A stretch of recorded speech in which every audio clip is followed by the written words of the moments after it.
To be talking about ultra-thin metallic antiferromagnets, spin current manipulation, and thermal stability. So this work was done in Bogazici University, Nanomagnetism and Spin Applications Research Group. Basically, I will be concentrating on two types of experiments. One where we study spin orbit torque effects on ultra-thin metallic antiferromagnets. We have bilayers of antiferromagnets and heavy metals, and we also have repeated structures, multi-layers of them. And we will see under different field cooling conditions, going hopefully above the Néel temperature, trying to reset the spin sublattices, how we can get these magnetization orientations to be manipulated with spin orbit torque effects coming from the pure spin current in the heavy metal layer. And you will see that doing these experiments, we have discovered there are many issues with applying direct currents to ultra-thin metallic antiferromagnets, and especially the thermal stability becomes a problem, and so we need to know exactly what the Néel temperature is and how it scales with the thickness of these films, and we have realized that the way to do that is basically using vector network analyzer ferromagnetic resonance measurements. So we have done these finite size effects measurements and also spin pumping inverse spin Hall effects type measurements, where we can directly tell what the Néel temperature is by looking at the enhancements in damping as a function of temperature. Okay, so let's motivate this work. Why do we want to do ultra-thin antiferromagnetic spintronics? Well, first of all, whenever you introduce a material to technology, one of the first questions they ask is it scalable? So when you try to reduce the dimensions of your material, are you going to still get the same advantages that you would normally get from the bulk of the material? And therefore, it becomes an important issue. So what are the advantages of using antiferromagnets in spintronics? Well, first of all, many people have discussed this. We have antiferromagnetic materials that are robust against magnetic field perturbations. So this is going to be an advantage if you're working in a radiation sensitive environment, for example, in space, if you're trying to make a memory work in space, where the memory will not be disturbed by the presence of the electromagnetic waves, that would be an advantage. But in terms of characterization of the antiferromagnets, it's actually a disadvantage. It's difficult to characterize them because they're not so susceptible to magnetic fields. And also, many people have talked about terahertz range magnetization dynamics, so they have the potential to be applicable in ultra-fast applications. There are a few ways we can excite these, and this would be good for example, ultra-fast communication applications. Another advantage is not all, but some of the antiferromagnetic materials are abundant in nature, so trying to build a technology out of these, that's one of the important criteria we look at. What is the cost of this material? So this is going to be an advantage for abundant materials. Another advantage is, like the ferromagnetic counterpart, if you are able to manipulate the orientations of the spin sublattices, it's going to stay there without the need to apply any more power. So it's low power consumption, non-volatility advantage is still there. If we try to build magnetic bits out of antiferromagnetic materials, then there is no problem of nearest neighbor disturbance, because simply they're not susceptible to stray fields from the other bits in the environment.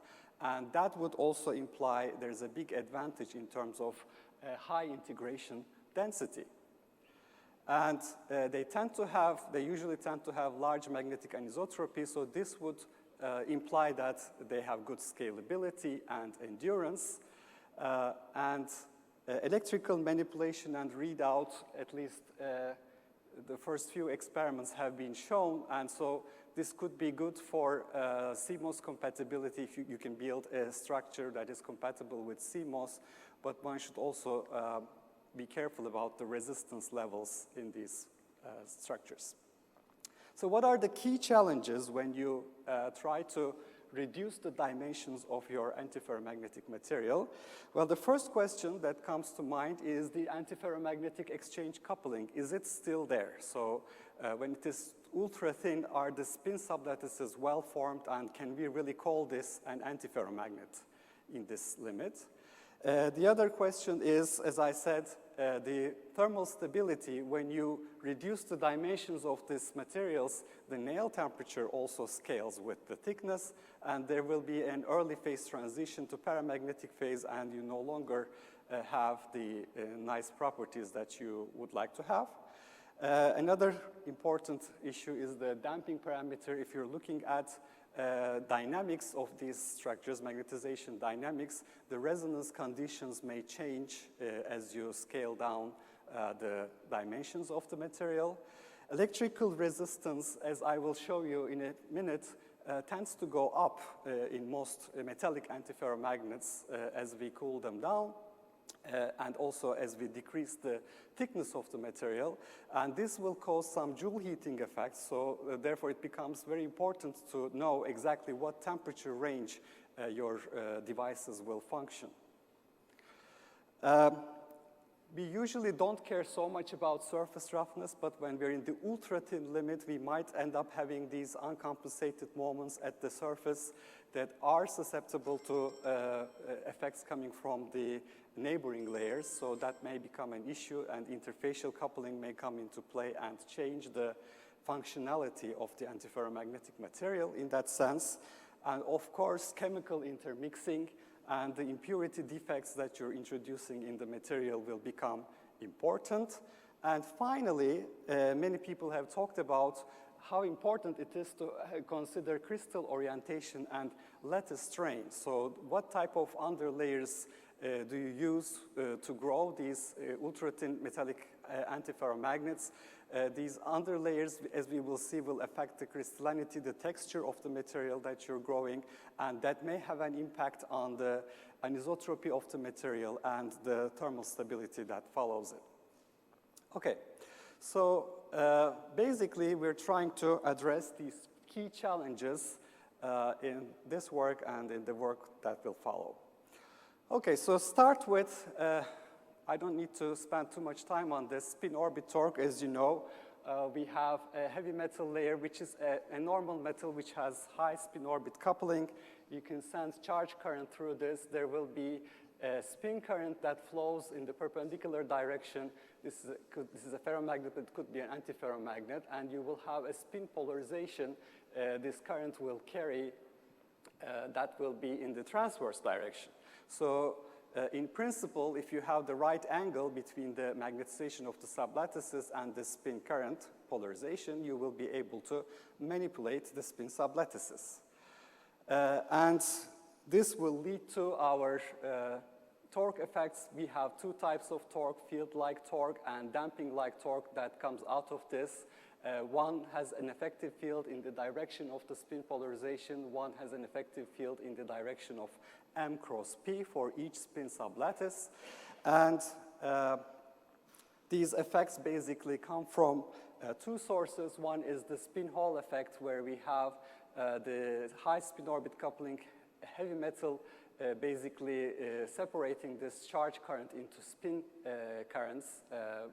And the efficiency depends on the spin Hall angle of this material, so we should be careful about choosing which materials to use for this purpose. And there's also the Rashba-Edelstein effect. There's the broken symmetry at the interface and Rashba splitting in K space that leads to the generation of spin currents. So these could, in principle, be both in effect. Okay, so we are basically generating a non-equilibrium spin accumulation at the heavy metal ferromagnet heterostructure interface due to spin Hall effect and Rashba-Edelstein effect, and we're utilizing exactly the same thing in the case of antiferromagnet heavy metal bilayers. Okay, so basically the experiment that I will be talking about is based on this previous work by Han et al. spin Hall effect assisted electroresistance in antiferromagnets via 10 to 5 amps per centimeter square DC current. So the experiment is as follows. We have a platinum iron manganese bilayer and an aluminum iron manganese bilayer. So in this case, we obviously have a heavy metal. We have a source of spin current, and this should not be acting as a source of spin current. And the first thing we look at is if you build one of these structures, and these are also in the form of Hall bars in this experiment. If you look at resistance as a function of temperature, in the case of platinum iron manganese, you see this increase in resistance with increasing temperature. In aluminum iron manganese case, there's a small dip and an increase in resistance, okay? And this is basically what happens to the resistance of these devices at room temperature if you start increasing the electrical current that flows through them. So what is the experiment? So what we would like to do is to pass a charge current through this structure, platinum, of course, it will also flow through iron manganese. There will be a spin current that flows towards the iron manganese platinum interface, which will have a polarization into the page. And for this to be able to manipulate the spin sublattices, we have to make sure that we have the right angle between the spin polarization and the sublattice magnetizations. How is this achieved? With 3 different types of field cooling processes. So in the first process, you go to a high temperature and you apply a magnetic field that is basically parallel to the structure. And when you cool it down below the Néel temperature, you lock these spin sublattice magnetizations in that direction. And then when you apply the current in this direction, because you have a transverse spin polarization, this should have an effect on the spin sublattice orientations. Likewise, in case 3, if you do this with cooling with an out-of-plane magnetic field, you would see the magnetization orientations locking out of plane. Then if you apply a current in this direction, your transverse current, because it's in plane, it's going to have a torque on this. And so you expect that there will be a spin orbit torque effect. But for case 2, where we have the antiferromagnet cooled such that the magnetic field is applied in the transverse direction, then you expect to see no spin orbit torque effects, okay? So this was the experiment. So what do we see?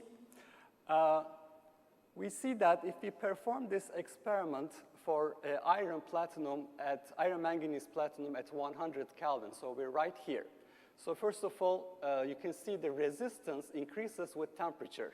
So we were applying a current. There's always the question of how much heating does it cause and how much of this comes from heating. So the heating effect is such that the resistance will increase in temperature. However, if you perform this experiment with these 3 different field cooling conditions, you see that the resistance actually decreases with increasing current. Okay, so clearly it's not a heating effect. And the second thing is we see that in case 2, where we have the polarization direction that is in the transverse direction that is parallel to the magnetization orientations, we'll have no spin orbit torque effect, or we'll have a very small effect if the field cooling is not perfectly successful. And that's exactly what we see here. We have a very small change in resistance for this second case, but the first and the third cases show almost the same behavior. So something is going on in these spin sublattices. If you compare this with the aluminum case, aluminum iron manganese, you see they all have the same type of behavior. So there's no distinction between different field cooling directions, although there is still a decrease in resistance here, which you might think is due to some heating. Okay, so basically, iron manganese spin sublattices are fixed via field cooling below Néel temperature, and they are shown to be manipulated with spin orbit torque if we follow this proper field cooling procedure. In this paper, they also talked about iridium manganese, where you have self-torque effects. But in order to utilize these effects, we have to do a nice material survey. So here are some heavy metal layers, and with the references you can see here.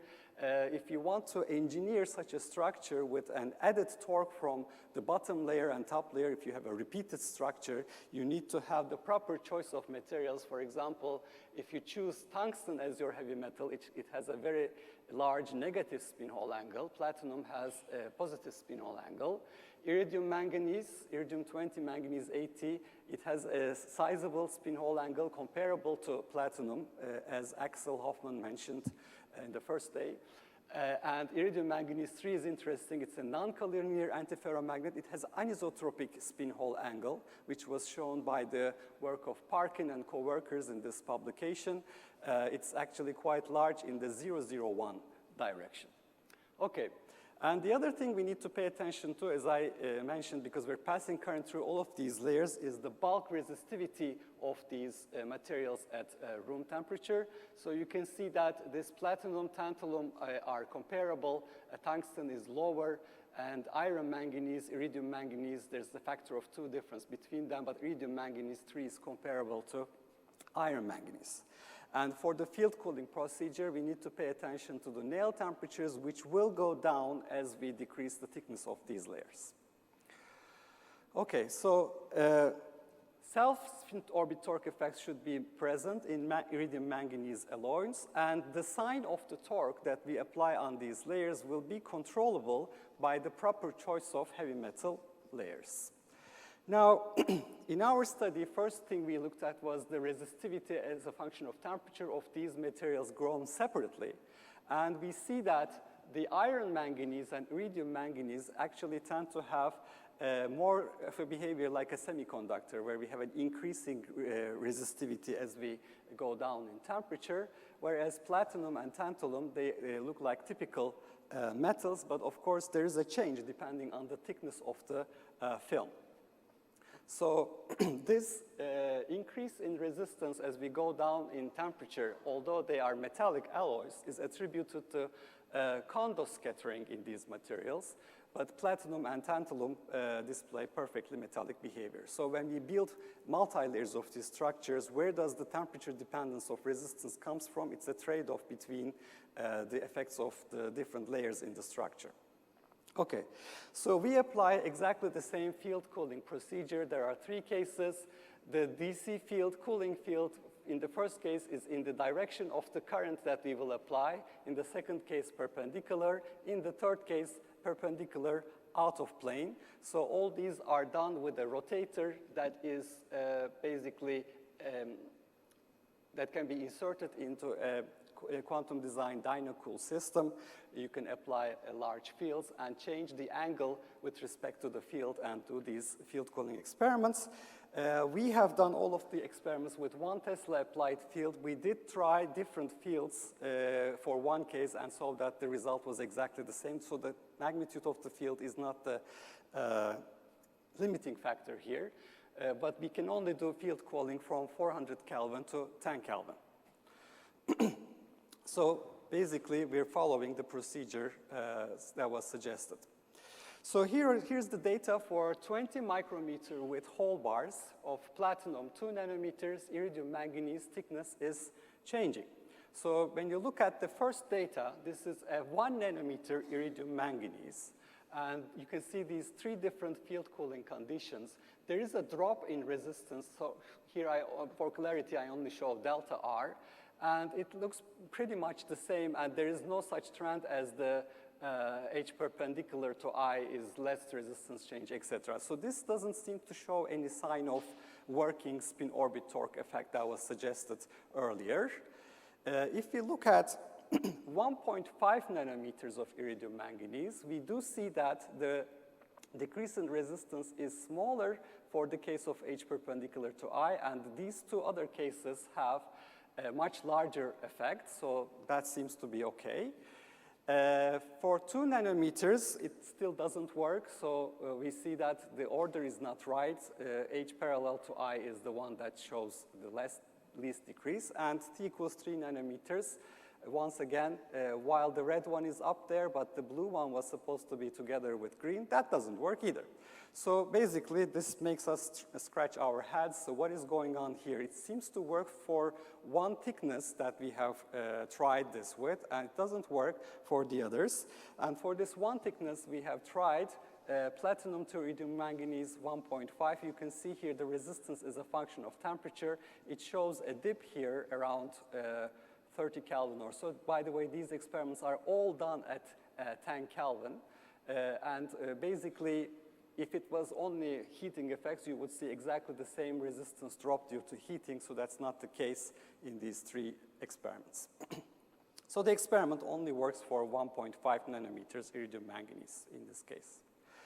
So this makes us think about, does the field cooling procedure really work for all thicknesses that we have considered? So in order to infer this information, one thing you can do easily is to build an exchange bias structure. So you can do a permalloy antiferromagnet bilayer, and you look at the hysteresis loops as a function of temperature and determine where the shift in the hysteresis loop disappears. That's called the blocking temperature, right? And the blocking temperature is related to the Néel temperature in some way.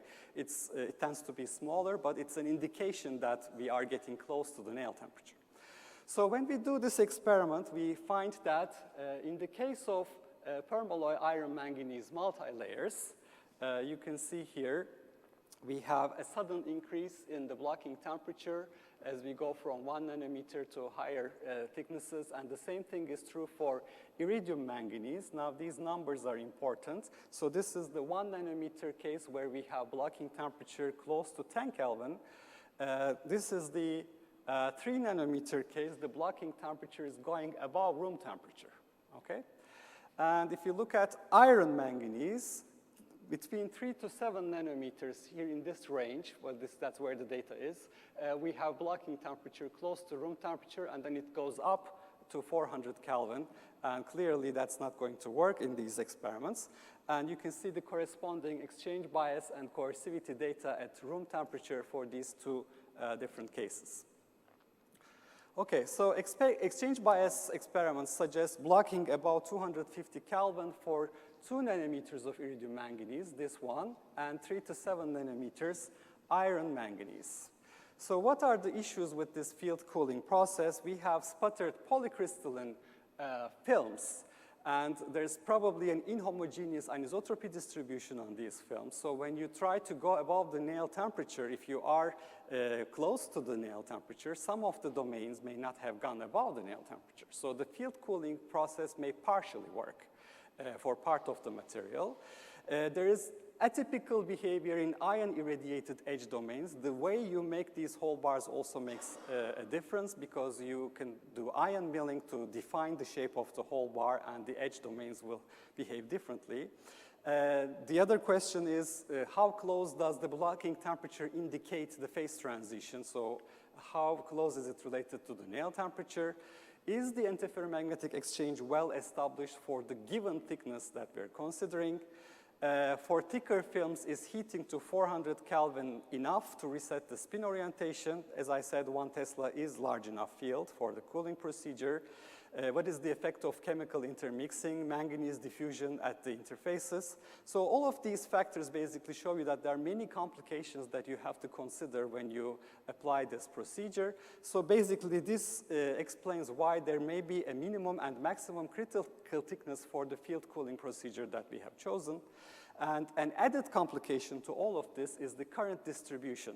So when you try to sense the changes in the resistance that is coming from changes in the spin orientation in the antiferromagnetic layer, you need to look at what percentage of the current is going through that layer, and how sensitive are you in the resistance changes in that layer. Okay. Now, a similar experiment on 20 micrometer width, tantalum 4, iron manganese 5 nanometers. I won't go this into too much detail. It's the same thing you can see here. This seems to work for this case, for iron manganese 5 nanometers, but we have a similar situation. If we go to higher thicknesses, it stops working. If we go to much lower thicknesses, it stops working. Probably has to do with the field cooling procedure. So, and what was surprising to us was that if we replace this tantalum 4 iron manganese 5 nanometers with a trilayer, tantalum 4 iron manganese 5 tantalum 4 structure, we were expecting that all of these effects would disappear because you would get two spin currents coming from the top layer and bottom layer, and their torques would be canceling each other. But instead, we see exactly the same thing. Actually, it's almost even better. There's a nice change in resistance for the case 1 and case 3. Okay, so why is that so? If you look at the structure, as I said, we're passing charge current through all of these layers. Considering the negative spin Hall angle of tantalum, you would expect a torque in this direction for the top one, in this direction for the bottom one. They should cancel each other, but they're not canceling each other. So what does that tell you? So basically, we're thinking that this has to do with the spin diffusion length in iron manganese. So these torques do not have the chance to cancel each other because they cannot make it all the way there. Okay. Self-torque in iridium manganese. If you look at iridium manganese, we also see, if you go to high enough currents here, the red one is the top one and the other two are at the bottom. For the 1.5 nanometer iridium manganese alone, without platinum. So there is the heavy metal inside, so there is a self-torque effect as expected. Okay, but if we build tantalum iridium manganese tantalum structure, in this case we do see cancellation of the spin orbit torque. So all these three cases show identical behavior, exactly identical behavior. So that seems to suggest that we were able to cancel these torques in this thickness for iridium manganese. All right, so self-SOT effects are visible on iridium manganese 1.5 nanometers, and surprisingly, in a tri-layer structure, the SOT from top and bottom layers do cancel completely for this case for iridium manganese, and the self-torque is suppressed in this process. That's what it suggests. All right. Now, what we really want to do is to enhance the spin orbit torque by stacking of these multilayers. So if I do iridium manganese platinum, iridium manganese tantalum in such a way that I design this structure in such a way that when current goes through these layers, the currents coming from, spin currents coming from top and bottom layers will be having torques that will add up and will give us the maximum possible effect that you can see, a change in resistance that you can see. So this was the hope. And basically, when we do this experiment of additive torque from top and bottom heavy metal layers, we saw something really surprising. So remember that iron manganese 5 nanometers and iridium manganese 1.5 nanometers seem to work with our field cooling procedure. But when you make these stacks out of these materials, none of them show the effects that we want to see. So what has happened in this case? Basically, there's unexpected random behavior with the stack repetition. So we think that this has to do with changing the crystallinity. So if you look at an X-ray diffraction experiment, so this is basically iridium manganese grown with 3 different conditions. If you look at it grown on single silicon oxide layer with a magnetic stage, it shows these 2 peaks, 200 and 111 peak. That's basically indicating it's completely polycrystalline structure. If you grow it on platinum instead, we see a large 111 peak. So this seems to indicate that when you repeat these structures, you're changing the underlayers on which you're growing these films, and that will affect the texturing of the next antiferromagnetic layer that you're growing. So this will affect the anisotropy of that layer, and it will change the properties. So the thickness is not the only critical issue here. So we also need to look at the structure of the material. And the other thing is, when you build these multi-layers, for example, for this structure, iridium manganese platinum structure, if you look at the percentage of the current that flows through iridium manganese, even for this bilayer, is 2%. Okay, so if you add more platinum layers and more tantalum layers, there will be more shunting effect. And you will be much less sensitive to what is going on in the antiferromagnetic layer itself.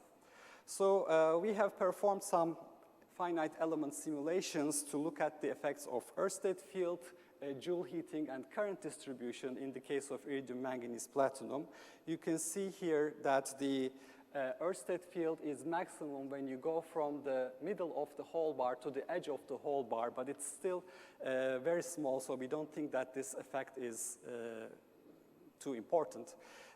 But on the other hand, if you look at the current that flows through the iridium manganese layer versus iridium manganese thickness, you can see that the current decreases sharply as you go down to lower thicknesses as expected. And the heating with the currents that we apply can be at most 100 kelvins or so of change in temperature. Okay.